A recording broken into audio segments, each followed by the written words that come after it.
তোমাদের এই শিব ঠাকুর বানানোটা মনে আছে? না মনে থাকলে রিলেটেড ভিডিওতে লিংক দেওয়া আছে, যাও এর তৈরি হওয়া ভিডিওটা দেখে এসো। তো শিব ঠাকুর আমার তৈরি হওয়ার পর বাকি ছিল রং করা, কিন্তু রং করার আগেই শিব ঠাকুরটা আমার হাত থেকে পড়ে ভেঙে গেছিল। তো আমি আবারও ক্লে দিয়ে সেই ভাঙা অংশগুলো জুড়ে দিলাম।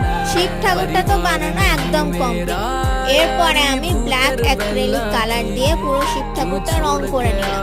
তারপরে আমি হোয়াইট আর রেড কালার দিয়ে তিলক এঁকে নিলাম।